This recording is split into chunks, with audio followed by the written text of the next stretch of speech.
Nuclear हथियार इस दुनिया की सबसे विनाशकारी और खतरनाक तकनीकों में से एक है।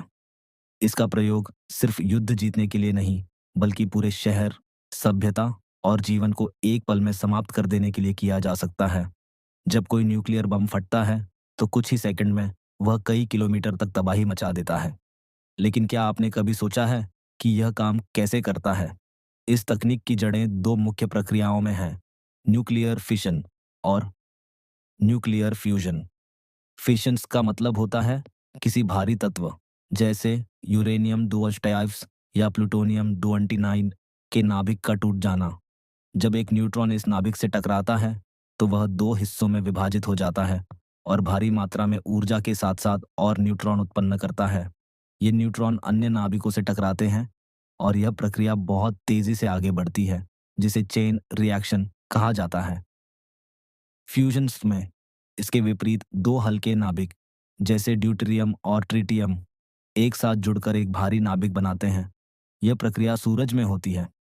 जब इंसान इसे हथियारों में इस्तेमाल करता है, तो इससे रिलीज होने वाली एनर्जी फिशन से कई गुना अधिक होती है। फ्यूजन पर आधारित हथियारों को ही हम हाइड्रोजन बॉम्ब्स डा या कांता थर्मोन्यूक्लियर बॉम्ब्स गालवास कहते हैं। न्यूक्लियर बम दो तरह के होते हैं, फिशन बॉम्ब्स जैसे हिरोशिमा पर गिराया गया लिटिल बॉय, और फ्यूजन बॉम्ब्स जैसे अमेरिका का कासल ब्रावो टेस्ट। अब जरा समझिए कि एक न्यूक्लियर बम की अंदरूनी संरचना, इंटरनल स्ट्रक्चर कैसी होती है। सबसे सरल डिजाइन को एक गन टाइप डिजाइन वॉस कहते हैं। इसमें दो सब क्रिटिकल यूरेनियम के टुकड़ों को आपस में जबरदस्ती मिलाया जाता है, एक कन्वेंशनल एक्सप्लोसिव की मदद से। जब दोनों मिलते हैं, तो वो सुपर क्रिटिकल मास बना लेते हैं और चेन रिएक्शन शुरू हो जाती है। दूसरी डिजाइन होती है इम्प्लोजन टाइप डिजाइन, जो ज्यादा एडवांस्ड होती है। इसमें प्लूटोनियम कोर को बाहर से चारों तरफ से कंप्रेस किया जाता है हाई एक्सप्लोसिव्स से, जिससे वो सुपर क्रिटिकल हो जाता है। नागासाकी पर गिराया गया फैटमैन बॉम्ब इसी तरह का था।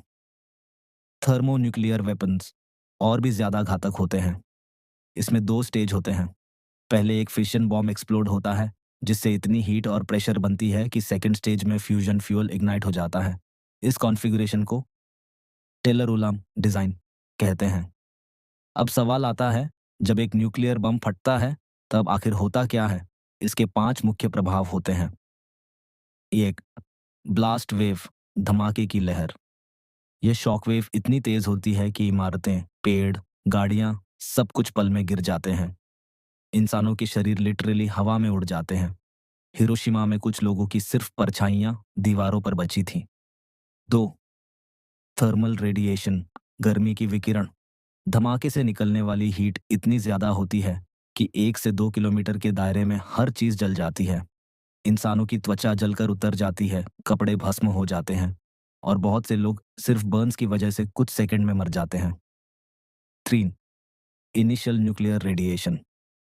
बॉम्ब के फटने के साथ ही गैमा रेज और न्यूट्रॉन्स का तीव्र विकिरण, इंटेंस रेडिएशन निकलता है, जिससे अक्यूट रेडिएशन सिकनेस होती है। उल्टी, शरीर से खून बहना, त्वचा गल जाना और इंटरनल ऑर्गन्स का failure. 4, radio active fall out. Explosion के बाद रेडियो एक्टिव पार्टिकल्स हवा में फैल जाते हैं और धीरे धीरे जमीन पर गिरते हैं। यही फॉल आउट आने वाले कई दशकों तक कैंसर, जेनेटिक म्यूटेशन और बर्थ डिफेक्ट्स का कारण बनता है। चेर्नोबिल हादसा इसी विकिरण के प्रभाव का उदाहरण है, भले ही वो हथियार नहीं था। 5, EMP, electromagnetic pulse. High altitude nuclear detonation से एक इनविजिबल इलेक्ट्रोमैग्नेटिक वेव निकलती है, जो पूरे शहर की बिजली, संचार और इलेक्ट्रॉनिक्स को डैमेज कर सकती है। अगर कोई सैटेलाइट या मिसाइल स्पेस में एक्सप्लोड करे, तो पूरा पावर ग्रिड फेल हो सकता है।